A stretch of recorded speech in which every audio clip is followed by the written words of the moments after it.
Nous sommes le 6 février 2006 et pour la première fois, les Français découvrent le visage de Stéphane Plaza sur M6. Ce dernier ne se prédestinait pas du tout à faire de la télévision et pourtant, il va rencontrer un succès sans précédent. Au cours de la décennie à venir, Stéphane Plaza réunit des millions de personnes devant ses émissions. Maison à vendre, recherche appartement ou maison, chasseur d'appart, les téléspectateurs s'attachent fortement à sa personnalité d'homme simple et gaffeur au point de l'élire en 2021 animateur préféré des Français. Mais Stéphane Plaza a aussi su utiliser sa notoriété inattendue avec brio pour créer un véritable empire.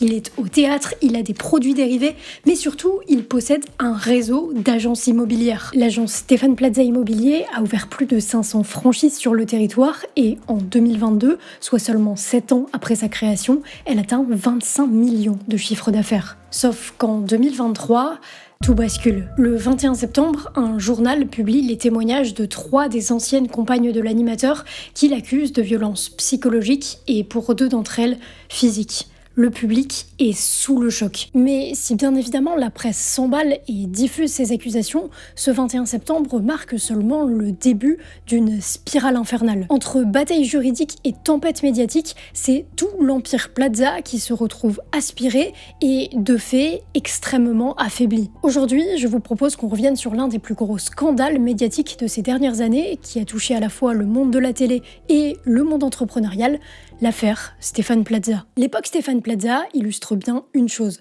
Pendant longtemps, l'immobilier a été vu en France comme le placement par excellence. Mais aujourd'hui, beaucoup de personnes, moi y compris, commencent à voir l'investissement différemment. L'immobilier peut toujours avoir du sens, bien sûr, mais il comporte aussi des contraintes. Un capital de départ important, le crédit, les impôts, l'entretien, le manque de liquidité. C'est pourquoi de nombreux investisseurs dont je fais partie se tournent vers la bourse pour une partie de leur stratégie d'investissement à long terme. Perso, et c'est ma stratégie personnelle, ce n'est pas un conseil en investissement, j'achète d'une part des ETF et d'autre part des actions individuelles d'entreprises dans lesquelles je crois via le compte titre Freedom 24. Ce dernier permet d'avoir accès aux 15 plus grandes places boursières mondiales ainsi qu'à plus d'1 million d'instruments financiers, actions, ETF, obligations, options. Et au-delà de l'aspect investissement lui-même, Freedom 24 opère dans un cadre réglementaire très strict. Ils opèrent sous la réglementation européenne, notamment le MiFID II, ils ont même des bureaux à Paris et ils proposent une assistance en français. Si vous souhaitez découvrir Freedom 24, c'est particulièrement le moment puisqu'ils ont une offre pour tous nouveaux clients. 0% de commission sur les actions et les ETF jusqu'au 31 août 2026 pour toute ouverture de compte et premier versement. Vous pouvez jeter un œil à Freedom 24, le lien est en description.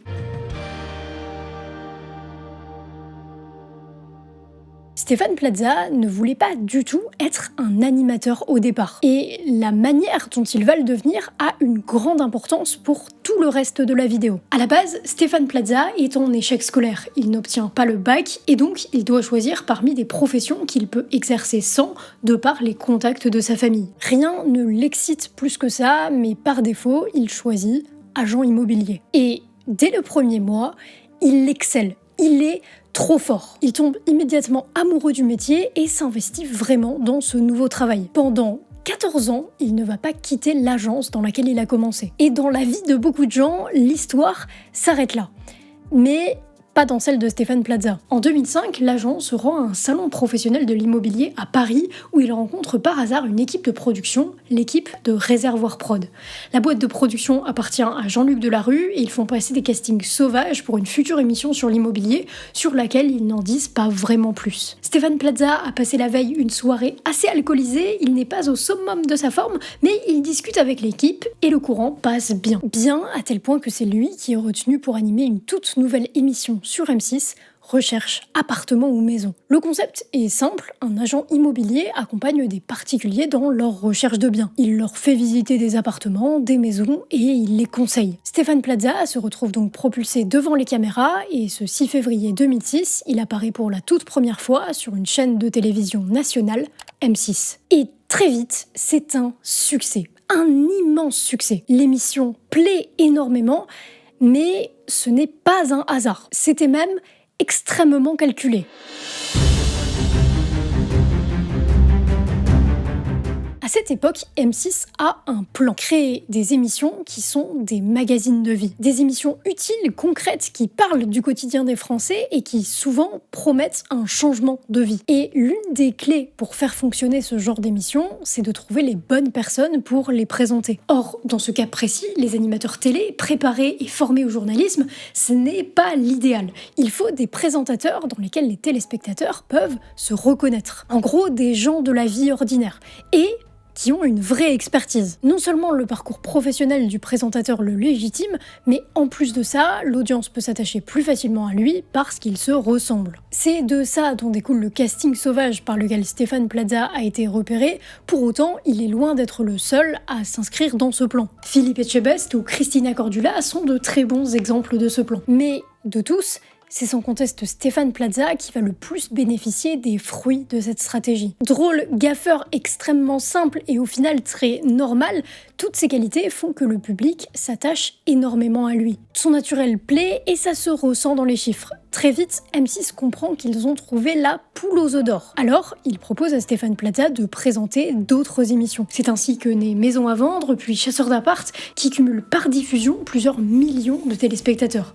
Et le plus fou, c'est que si les concepts n'évoluent pas plus que ça, le succès ne s'essouffle pas pendant des années. Et forcément, une telle médiatisation et une telle confiance accordée par le public, ça donne des idées de business. Surtout dans l'immobilier, où il y a une opportunité évidente, monter une agence. Et encore mieux, un réseau d'agences. L'idée, c'est de jouer sur la force de frappe du nom Plaza pour monter une agence immobilière et ainsi attirer des franchisés. Et ça fonctionne. Des centaines d'agences voient le jour partout en France. Petite particularité, cependant, qui a son importance. Cette agence, elle n'est pas vraiment montée par Stéphane Plaza. Au tout départ, Stéphane Plaza a un peu plus de 25% du capital parce qu'il prête son image, mais le reste appartient à d'autres agents immobiliers et à M6. Mais peu importe, pour le moment, c'est un immense succès entrepreneurial. Stéphane Plaza, l'ancien agent immobilier à la vie plutôt classique, est devenu une véritable star de la télé à la tête d'un empire commercial. Sauf que ce qu'il a construit pendant presque 2 décennies va profondément vaciller en un article.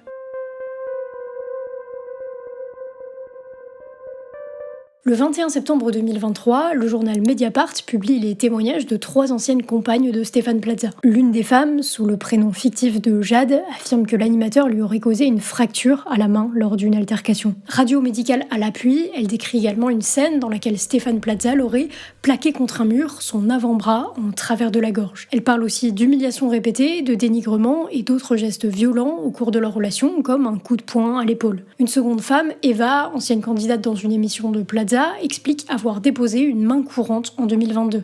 Je précise que ce dernier a déjà été menaçant envers ma personne, menace de mort s'il me voyait avec quelqu'un d'autre. Je précise que si quelqu'un m'agresse ou pénètre chez moi, seul Monsieur Plaza a mes clés. Elle l'accuse également d'harcèlement moral. La dernière femme affirme que Plaza l'aurait menacée avec une fourchette. Dans les 3 cas, ces situations arrivent souvent à des moments très précis. Celui où les femmes en question découvrent l'infidélité de Stéphane Plaza. Elles attestent toutes les 3 qu'il entretenait plusieurs relations sérieuses en parallèle. Ça ne regarde absolument personne.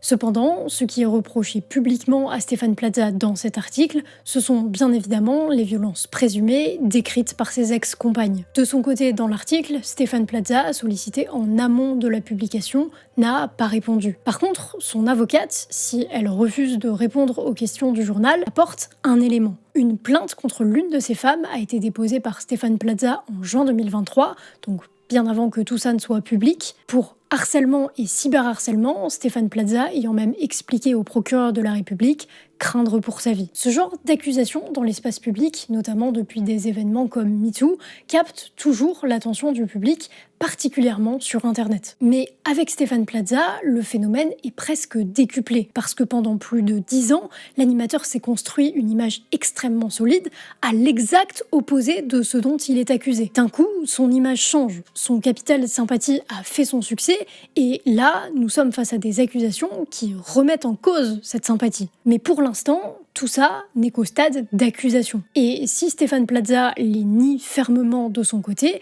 le public attend la réaction d'un autre acteur, M6. Ces derniers vont faire paraître dans la foulée un communiqué disant prendre acte des accusations. Il n'y a pas de motif professionnel dans l'article initial, mais M6 décidera d'ouvrir une enquête interne quelques jours plus tard. Mediapart ajoutera plus tard des accusations professionnelles, décrivant, je cite, une ambiance hypersexualisée, propos sexistes et exhibition. Mais du côté d'M6, après presque 2 mois, l'enquête interne ne trouve rien et la chaîne décide de garder l'animateur à l'antenne en l'attente d'un verdict. Et à partir de là, le temps commence à passer.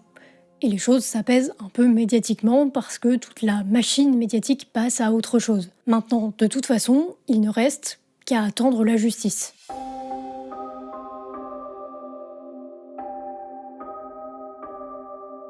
En août 2024, Stéphane Plaza est renvoyé devant le tribunal correctionnel pour violences habituelles sur 2 anciennes compagnes. Cependant, il demande à être représenté à l'audience par ses avocats et présente un certificat médical invoquant des problèmes de santé mentale, notamment des idées noires liées à toute cette affaire. Finalement, le procès est reporté au 7 janvier 2025. Durant ce procès, les anciennes compagnes de l'animateur maintiennent leurs accusations et décrivent des relations marquées par la peur, les humiliations et des épisodes de violence.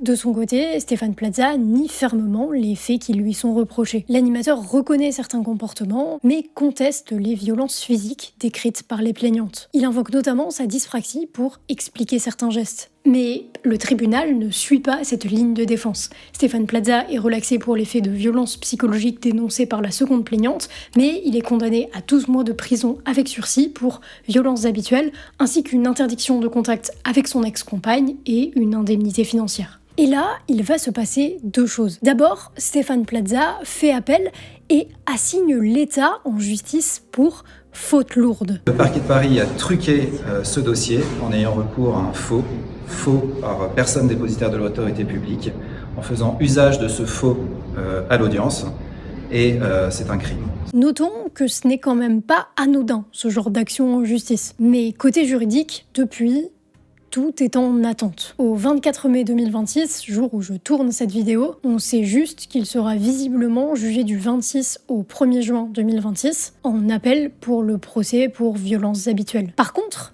il y a eu une suite médiatique immédiate. À la suite de sa condamnation en première instance, M6 déprogramme immédiatement toutes les émissions de Stéphane Plaza. Si l'animateur représentait plusieurs dizaines de millions de recettes publicitaires pour la chaîne, donc jusqu'à 8% des revenus du groupe, le garder à l'antenne semble coûter plus cher en termes d'image dans ce genre de situation. Mais il reste un problème, un gros problème. Il y a un réseau entier d'agences immobilières dont la réputation est liée à celle de Stéphane Plaza. Des franchises qui ont payé cher le ticket d'entrée pour profiter de l'aura de l'animateur. Et forcément, quand celle-ci s'écroule, le réseau en pâtit.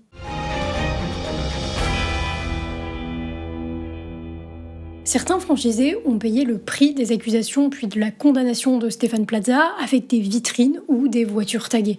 Certains ont finalement pris la décision de se retirer du réseau. D'après certains chiffres, on passe de un peu plus de 500 agences à 323 en 2025 selon le journal Le Monde, mais il faut aussi garder en tête que le secteur des agences immobilières, de manière générale, ne se porte pas très bien.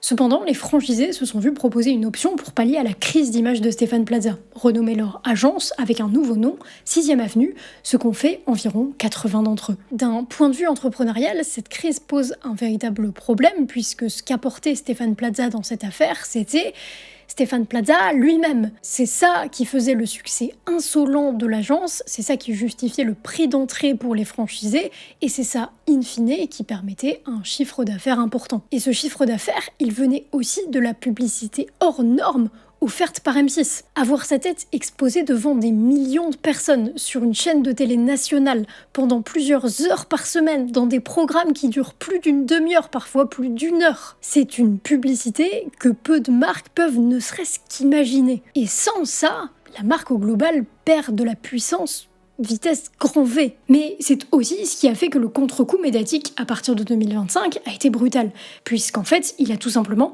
disparu du paysage audiovisuel français.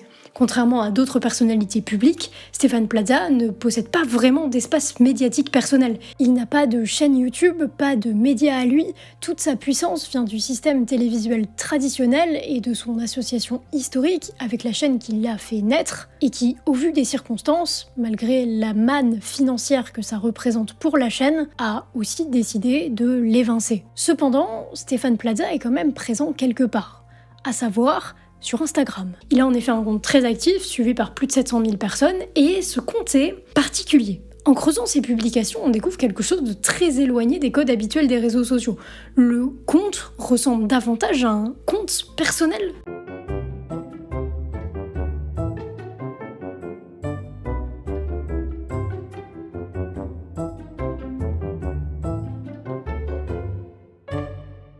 À noter d'ailleurs, je changerai la musique au montage pour des questions de droit d'auteur, mais la musique originale, c'est P. Diddy.